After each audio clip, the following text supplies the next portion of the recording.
With so many different platforms, TikTok, LinkedIn, YouTube, and their purposes evolving daily, navigating social media can be, well, complicated. Welcome to the Social Media Sucks podcast from Cubco. Social media really sucks. Where we unpack the latest trends and help remove the suck from social media. Welcome back, guys, to the Social Media Sucks podcast by Cubco.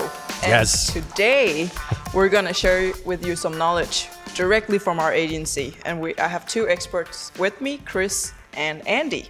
Well, one expert. 1.5 expert. Okay. So who's the half? Me. I used to be an That's expert. why you have employees, to make you whole. Yes, exactly. I Yes. used to be an expert, and then I just slowly became lazy. That's how you and know you have good don't employees. follow the trends anymore. I basically just Well, read the newspaper, sit back, drink a coffee. that's what a CEO does. Well, today's episode, we're going to take on the beauty industry. Yes. Dun, dun, dun. So, bite. I know a lot about the beauty industry, Yes, clearly. exactly. We know. You guys always want makeup before this done, just so you guys know. We didn't Behind do the that. screens. Yeah, we didn't do get that. powdered this time. I think next time we have to. But just Do we look shiny? no. Do we look shiny? Oh my god, Andy. Oh my god. Oh my god. Okay. No. Yes, I want that on a loop. Put that on a loop. No. Okay. Okay. Let's hit it. Let's so hit it. what types of collaboration do you recommend that would fit a beauty industry or a beauty brand when they want to search for collaborations with agencies? Okay, so we're asking what kind of collaborations should they look for when Mm-hmm. they're looking for an agency, beauty industry brands. Yes. So makeup and Yes. Clothing maybe also? clothing. Does clothing fit in beauty? So clothing, skincare. Yeah. Does think clo- beauty I think also- clothing is not beauty, that's fashion. Yeah, Okay, beauty so we're is talking from about cosmetics. skincare, Yeah, cosmetics, hair. hair products. Okay, so that's the category that we're in. Yeah. Yeah. I think that for the most part, you need to find. Okay, here's the thing: all agencies need to be super agile these days. That's like the given. The world is moving too fast. The beauty industry, in particular, has always been a sort of front runner. Especially on social, they're the ones sort of doing a lot with influencer marketing before influencer marketing was really a big thing. They're more into the platforms getting there earlier because usually the beauty industry has younger customer bases. So they're usually ahead of the game. So you need an agency that is ahead of the game. And then you need an agency that is agile, can switch gears, can sort of tap into trends and go in those directions. That's Yeah. sort of like one area that I think is really important. Yeah. Do you have anything? I mean, the only thing I would add is like perhaps that agency should also be youthful and kind of closer to your target audience. So it wouldn't hurt if you would have like maybe a few experts on the team maybe who have previous experience. Definitely. Yeah, depending on your target, Gen Yeah. Z. But I mean, like, you could also say that I think you also need an agency that not only is up on trends, but also up on, I would say, like consumer insights. Yeah. Like if it is a Gen Z thing, knowing what is really important for Gen Z, or if it's an older audience, what is really important for the Yeah. baby boomers or the Gen Xers. So having some knowledge into what works on a macro level for the different generations, I think is also very important. Yeah. Yeah. The only thing I would add, you just like started my brain, is basically like I think what's similar to like to fashion in beauty is that it's super trend driven. So the agency that you're looking for potentially should also have some sort of personnel who's taking up on trends and trend research and consumer behavior forecasting maybe, because that's definitely going to be an advantage. For casting. So like actually casting people that are Forecasting. forecasting. They said forecasting. Forecast. Like I'm not sure if I hiring. said that. You Sometimes need I someone just who's say really good things. at hiring people for photo shoots. That Also that Yeah. wouldn't hurt. yeah, actually that also helps. Like having that knowledge. Yeah. I would say also YouTube is really important for the beauty industry. They've sort of dominated there, right? So and Instagram Yeah. TikTok. and TikTok. Just everywhere, worldwide. Maybe not LinkedIn. Not yet. The Who biggest knows? beauty brands on We LinkedIn. have tips. Stay tuned. Beauty on LinkedIn. How to look good for your Zoom meetings. But what do you Actually, guys think I've about seen webinars like that, What? and Really? like, and yeah, also on LinkedIn, like how to look good By on makeup? Zoom meetings, like put Which put angle yeah, and- put the books under your Of course computer, you've so seen it. you know. Of course you've seen it. I mean, I didn't really engage with it because I Yeah, didn't yeah. want anyone to see it, but I was just You lurking didn't around. use the tips? No, I'm too lazy to do that. But do you guys think that they should go like if I were a beauty brand searching for agencies, should I just think okay, go big or go home, like concept, or should I find a little more niche and selling on the auction market? Because no doubt that beauty is auction, right? When it's on digital, should I go for something more conceptual, or should I go aim for sell? I think you got to do both. I mean, brand building is always important and does usually has to do with concepts that are about that. And then you need those also that can run your Facebook ads and can actually drive to purchase. So is that the same agency? Usually not. It's rare that there's some agencies that can do both.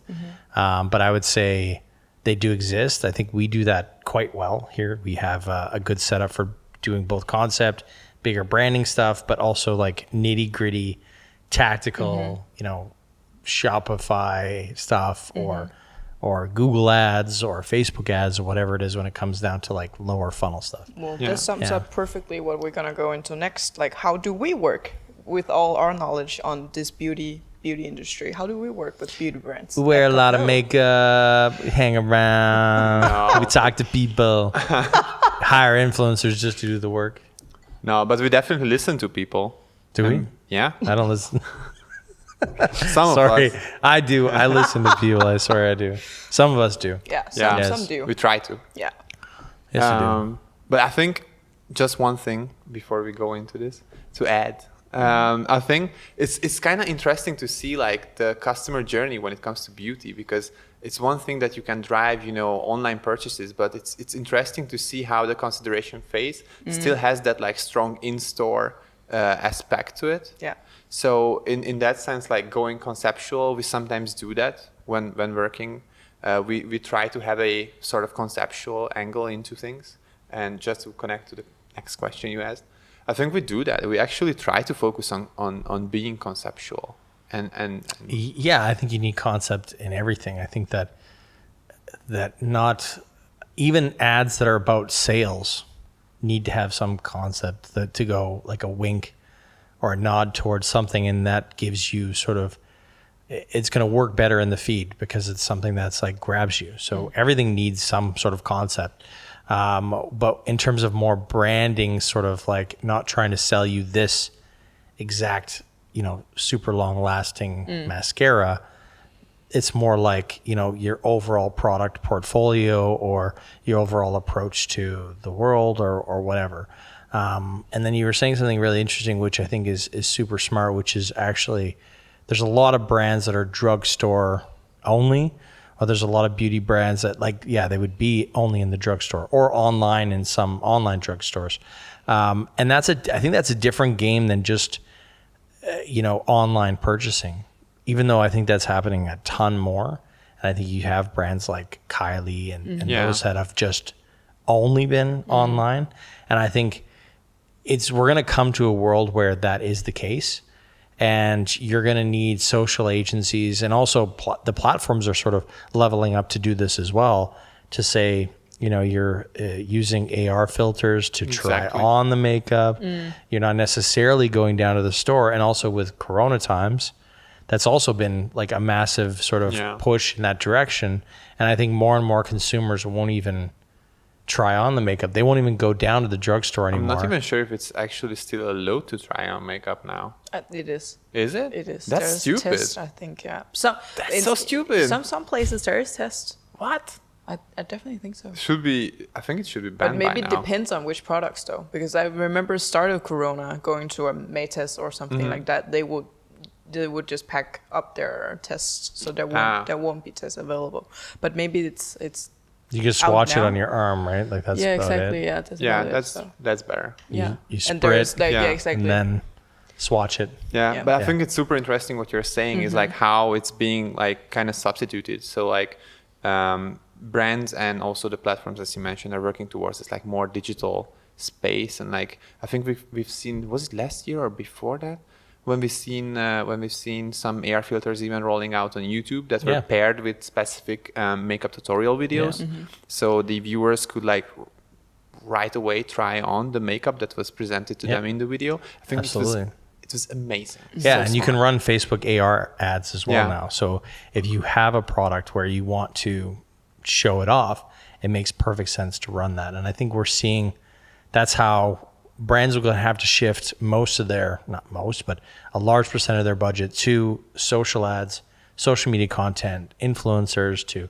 try the products on, show it, and then also, and it's probably spend less on drugstore sort of marketing and things like that. So definitely. Yeah.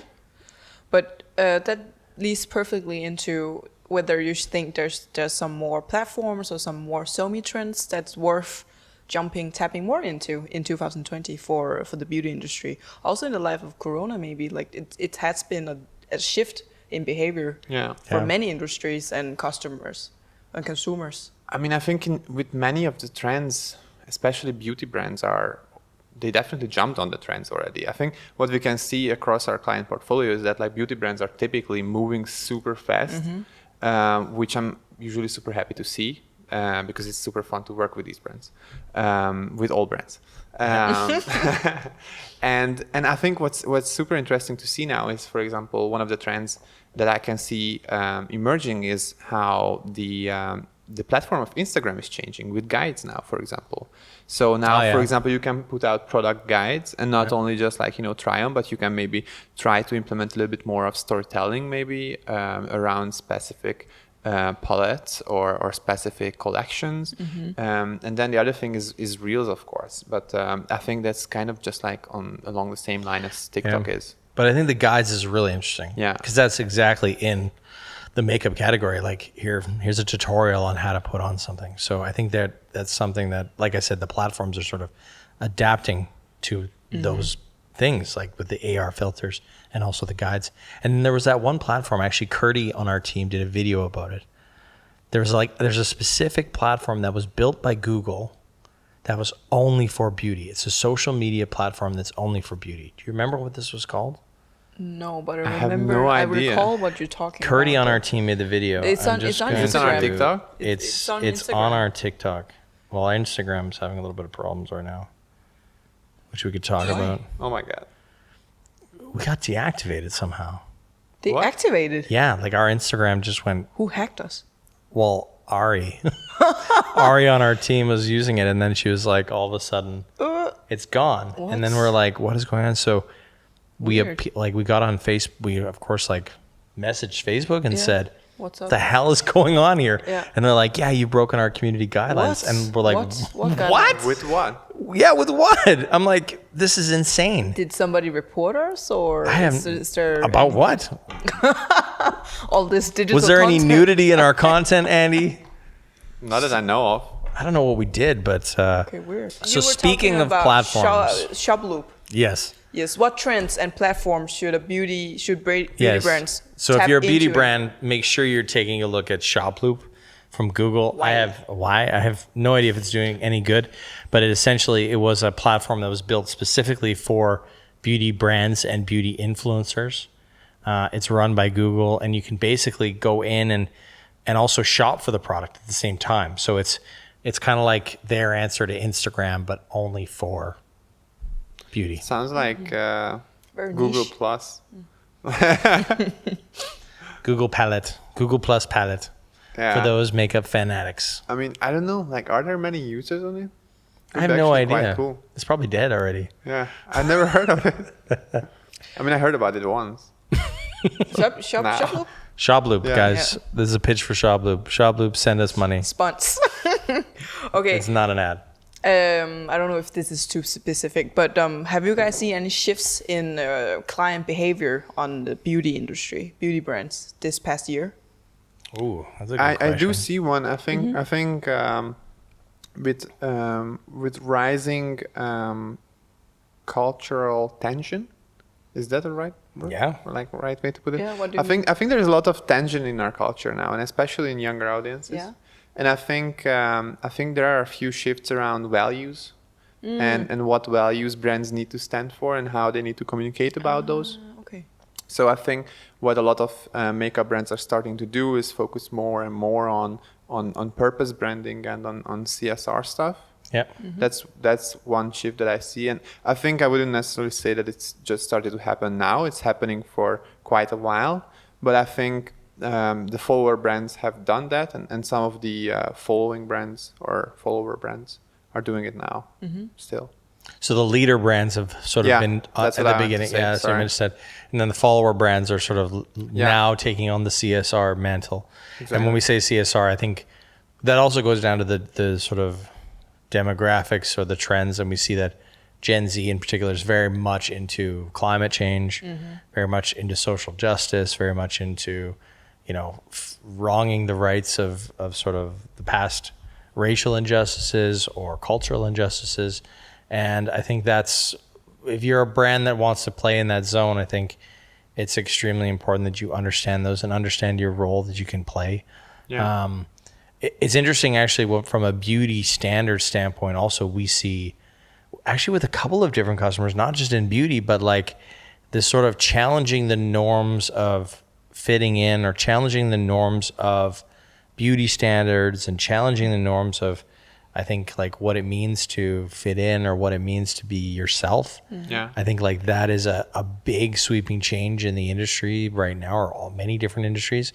And that's not just in beauty. I think that's in everything. I think that everybody wants to be more like an individual and to stand out and to make their own way in the world. Yeah. And if they want to be transgender, they can be transgender. If they want to be homosexual, they can be homosexual. If they want to, climb Mount Everest, they can climb Mount Everest. Like everybody's got these sort of choices in the world now, and that's permeating through everything. That's so funny to think about that. Like, I'm not sure, but do you remember like when you were like kind of like a teenager and you could like just walk into, for example, a bar or whatever, and then like Teenager? No. Okay, over 18, but like kind of Went to any. She's actually never been to a bar. But you could I don't kind of drink.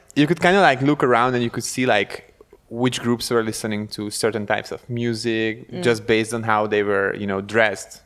Right. I think that was super You interesting. had the to emo see. crew, the Yeah, rap the crew. punk Yeah, the Yeah. punk crew, the rockers, the rap ones. That doesn't Yeah. exist anymore. Yeah, it doesn't really. exist Everyone anymore. listens to everything. Yeah, and it's also super like mixed up. I think one of the shifts is that things are just becoming so, culture is so fluid now. Yeah, the lines are kind of blurred and genre just mixed, right? So you Yeah. have to adapt as a brand to all those and to accommodate that shift. Yeah. Yeah, and every brand is going through that right now, right? So But do you guys recommend every brand to jump on this? Do you think it's that's the way to from go? a CSR, I think that every brand needs a purpose. I think actually Yes, what we've purpose seen is branding. that like the companies, it's also working from a hiring perspective. So from a marketing perspective, it's working well. And you could say that it sells goods. There was a big, when Nike did the Colin Kaepernick thing, we Yeah. actually had a podcast 2 years ago or a year and a half ago about this. But, there was a funny, I think, post on the internet about how Nike's really gone into the Black Lives Matter movement, and they're doing this thing with Colin Kaepernick and the sort of CSR thing. And at the same token, though, they are, funding certain politicians and certain things in certain states that actually don't align with that purpose. So, and that might be like legacy stuff that they have to get rid of, but it sort of shows, I think, there's the insidious side or the sort of dark side of the CSR thing is that it does sell product and it does like position you in a certain way, and that can be seen as just marketing fluff. But I think brands like Patagonia and brands that are really like living and dying by their purpose, I think we're going to see more and more brands take that stand and say, this is how we're going to do it. And I think that can only be a good thing because we need more of that. I Yeah. Sort of completely agree. More ballsy approach to it. Yeah, Patagonia is one of my favorite brands lately. Have you seen that also? They actually embodied their new kind of like call to action in their latest collection, and they were like kind of like encouraging everyone to go and vote in the States. Yeah. Yeah. Yeah, they're always But vote a taking certain stand. way. Yeah, That was interesting as well. They weren't just saying like vote; they were saying vote a certain way, I think they kind of took like a which is you have to. I mean, if you're a brand that's about climate change or you're a brand Yeah. that's about certain things, you kind of can't play on the fence. yeah. Like You don't so they always have a kinda- choice. And they put their money where their mouth is and just said like, this is where we stand. Yeah. It's really gutsy. Like I Yeah. gotta say, like, because you really draw a line in the sand, and you might, if a company as big as Patagonia, like, could you honestly say that every one of your employees feels that way? Like, I don't think so. statement, yeah. Like, they probably No. can't. So, what do you do about that? And I think that's a big challenge that I think brands are going to have to face. Corporations are going to have to face. Like, how do you accommodate? Because we also want to accommodate diversity in thought, which is, potentially someone that, works at Patagonia that doesn't believe climate change is as simple as that, or, you know what I mean? So they need that diversity of voices and diversity of, and then they still also need to take a stand. It's very, because when you're passionate about it's something, very tricky. you kind of attract the same kind of profiles, and Yeah. then Yeah. maybe it will just be kind of one big box and one of the same genre, right? Over time, because then the diversity will kind of just like be pushed out a little bit. Yeah. So it's a really weird place that we're in where we're like championing diversity, but we're also championing like, taking a stand on something. And those things coming together, those are going to be where the brands, corporations will have the biggest struggles in the next few years, I think. Hard question, but how do you think they can capitalize on that then? Well, Even though it's a challenge, but do you see just on the think- get-go, is there anything they could do to capitalize? I think if they Yes. are just true to their brand, that's probably the easiest way and also the hardest to do. I think knowing what your brand stands for and then being true to that, I think on the long term that will always pay out, because that will attract people who want to wear a brand or who want to be associated with the With brand. certain statement, because Yeah. the brand is a statement also. Yeah, right? exactly. You're going to have two parts. You're going to have brands that actually go anti-movement and say, we're not political. We're actually like, or we're not looking at this. We're just peanut butter.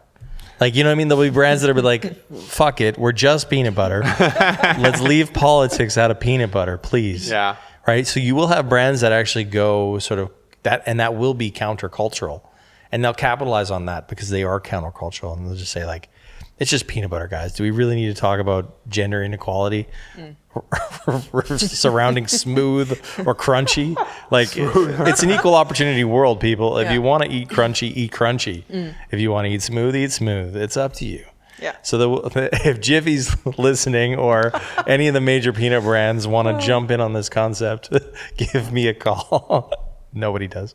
But I think, there'll be brands that go countercultural that will actually capitalize on it in that way. And then I think there'll be brands that will capitalize on it the other way and say, okay, we are only for this. Yeah. We're going to niche down and only be about whatever. This audience. Yeah, climate change or gender inequality or diversity or politics or whatever realm they want to play with. Yeah. Yeah. So Yeah, we'll I see them agree. both. And they'll gain an audience that way, right? So it'll really, it'll really separate, which is good. Like, you always want to target the right people that buy your products. So they'll be able to do that, right? Yeah, definitely. How do brands navigate in all these kind of trends? When I'm a beauty brand, how do I localize what trends is worth jumping onto, and how do I just get an overview of what's best suited for my brand? That's a good question. I think Because it's You a jungle. really- I mean, social Yeah, media it is a jungle. and Like, it's an auction market. There's so many brands out there, not only Yeah. just beauty, but every brand is kind of trying to Yeah. grab your audience, right? yeah. I think one thing that I always come down when it comes to, for example, brand positioning is kind of trying to identify those white spaces, like what are the others doing and what you want to do, and where is that white space that you could fit into. Like if every other brand is doing X and they're doing it in another way, then how could you, you know, take a other approach to that? Or are you even like destined to go that way? Because I think there are some brands who are maybe a little bit more playful, and for example, jumping on a CSR or political trend is not even necessarily like the right decision for them. However, I think as audiences are becoming more and more mature and political, I think brands also have to kind of like, you know, decide if they want to grow with them or if they don't want to grow with them. And I think I think this comes down to just like brand positioning and knowing what you want and having a sort of overview of your strategy. And I think it's also about listening to your community a lot. They can capitalize on what are their fans doing. So they can already look at sort of if they're doing any sort of social listening or if they're doing any sort of data. And I think also big data is going to play a big part in this. So because you'll be able to crunch sort of what is our community saying, our followers, what are they posting about? And you can sort of start getting some, like you said, some white spacing. You'll be able to find like where you fit within that. So I think big data is going to help out big time in understanding what is our community liking and what is, you know, what's the potential there. So they'll be able to crunch that and get out, you know, beep, beep, beep. Okay, this is what you should look at. We've also done a lot of work with the cultural codes. So looking at sort of, that's the movement of language in some ways, like how do people talk about something over time, and where do they, you know, where are the fringe areas of that might become mainstream, and sort of, so if you're a brand that wants to be ahead of the curve in some ways, looking at sort of how people are talking about something now and then what's existing in the fringes, and just keeping track of, okay, is that moving even more popular? Are we getting more mentions of that in social media? Is it growing? And if you see those trends, you can say, all right, now's the time. It's not quite mainstream. If you look at sort of innovation curves, they're always a bell curve, and you have the early adopters, and then you have mainstream, and then laggards who are later. You can kind of figure out, okay, our brand is more of maybe a mainstream brand, so we want to hit this when it is about to be mainstream. So you can kind of start to gauge that stuff. It's a lot of freaking work, and I would say most brands can't get it right. But if you start working with it over time, it's worth investing. Yes, exactly. And over time, using those sort of tools, you can get into it better, and then you'll sort of be able to capitalize on it. But it does come down to knowing your brand extremely well. Who are we about? What is our purpose? What do we stand for? If you know that, then it should be fairly easy-ish. Good to know. And I think this was like kind of like the branding side, but if you are thinking about more like what we see on like the tactical side, I think the best advice is always to like keep experimenting, keep trying things out. If there is reels now happening, try to, you know, adopt it, try to figure out best practices, try to figure out how new features work, try to figure out already how you can maybe turn guides into something valuable for your brand and for your potential customers. Instagram guides. Instagram guides and all that, I think. Yep. Let's finish up with one last question. Nays and yays in agency and beauty brand collaboration, if you have Nays and yays, like what to do and what not to do? From the brand side or from the agency side? Like what not to do if you're an agency working with beauty? You can each take a role. Okay. You take the okay, so I'll be on the brand side and you'll be on the agency side. Okay. That's hard, but let's see if we can pull it off. I think a yay that you should definitely do if you're an agency and want to work with a beauty brand is aim for very close collaboration. That's a good yay. Cool. Okay, so now I'm on the brand side. I have to like put myself in that role. What to do? I would say I'm going to take the positive. Definitely. Spend lots of money. Key insights. Key insights. No, I think that here's the thing. A lot of corporate brands and beauty brands especially are trend-based. and there means that their forecasting and their money or their like how much they want to spend is often delayed. So strategy comes a lot later and it slows down everything. So I would say part of your operations as a brand, you should make sure you have your forecasting and money sort of better so that you don't like always stumble at the end of the year or the first part of the year and you're kind of like hit the ground You running. want to be prepared. Yes. Yeah. I would say that's a key. Yeah. I think if it comes down to a nay on the If there is agency any, side, of course. no, I think there are definitely. I think if you're an agency and you want to work with a beauty brand, I think be extra careful with the team you put on the account and make sure that the team is fitting well and is highly interested and driven in succeeding with the specific client. Yeah. Yeah. On the brand side, experiment with platforms. And if you're experiencing a large growth in certain areas, don't spill the water. You paid for this. The company paid for it. I don't pay for anything. Cut. The company paid. Somewhat I paid. Okay. What was I saying? Okay. Yay. Do experiment with different platforms and see and put, examine where you're experiencing growth and don't be afraid to go in that area.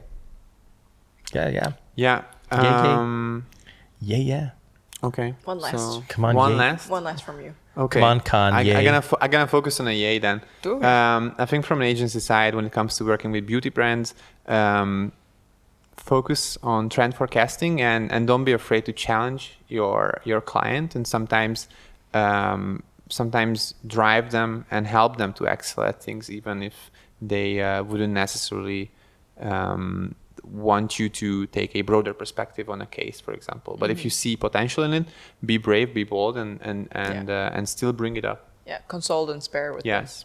Yeah. Brand side, yay, do tap into your community content. Beauty is insane. The amount of fans that beauty brands have that are just out there creating content with your products is nuts. Yeah. It's a mountain. So do that. Go into your community. Find those who are already super fans. Support them. Do what you can. Collaborate with them. You will win big time in that. Agree. Cool. Should we do a little sum up? You guys have to help me with what we talked about with it in this episode, right? Yeah. So we talked about that it's really beauty brands is really nice to have collaborations with as an agency because they are typically trend based and want to jump on the new trends and super easy and fast to go, right? Yep. And then we work with them by doing strategy stuff, concepting, but still nitty-gritty stuff, like doing the actual posting or technical stuff. Yeah. And then we have seen some shifts in client behavior over the past year, also due to Corona. Yep. Yeah, because it is challenging times and it forces Especially every with client. drugstore brands that Yeah. can't necessarily be in the drugstore, like testing and stuff. So they had to shift budgets and Yeah. do And things differently. And we talked about this cultural shift and brands taking a stand, or how Yep. do we capitalize, how do they navigate? And then Chris had a point of counterpoints, like a brand could go contra all this cultural change and just be them without reflecting on all this They politics. can, and take a There's stand one way on to that. go, or the other way is just go big or go home, right? Just get the big statement out. Yes. Draw a line in the sand. We are against X. Yeah. Y, Z. I don't know what those things are, but Or we stand with. or we stand. Why? That's better. It's better to be not against something, but standing for Yeah. something. That's a good tip for you guys out Yeah. there. If you're doing And CSR type stuff, it's Definitely. better to stand for something than to be against something. It's more positive. Yeah, that's a good point. Yeah. And then the nays and yays section just talk for itself. It's quite you were sharp on those, so listen at the end. Yes, exactly. Cool. Cool. Thank All you right. guys for listening. Thank you guys so much for listening at home. Don't forget you. to subscribe, hit that Review. like button, smash that like button, review, rate us. Don't review us, actually. We just like a rating. 4 stars, maybe 3 stars, maybe Five maybe stars. 5 stars. Anything, just do that, and we will see you guys the next time. What are we talking about next time? Next time we can talk. If this episode is popular, we can do a little pharma, Another maybe. industry? Yeah, maybe. Pharmaceutical industry? Pharmaceutical, maybe. We can do that. So this is a test. Be agile, guys. And we'll see you on the Social word. Media Sucks podcast. We have a Christmas episode next time. We should talk about Ooh. holiday social media marketing then. Yeah. Okay, we've just been. This is how agile we are, folks. We're changing the episode. very Next good episode episode. is about occasion marketing. Yeah. Okay? Occasion in social. Black Friday. We just had that. Hope you guys got some good deals. Valentine's Day. I did too. Valentine's Day, Christmas, holiday, New Year's. Christmas, Pumpkin Day, Everything. Hot Dog Day, Penguin Day. any Well, of those days. Stay tuned and listen with us when we talk about occasion marketing. Peace out. See you guys next time. See ya. This has been the Social Media Sucks Podcast.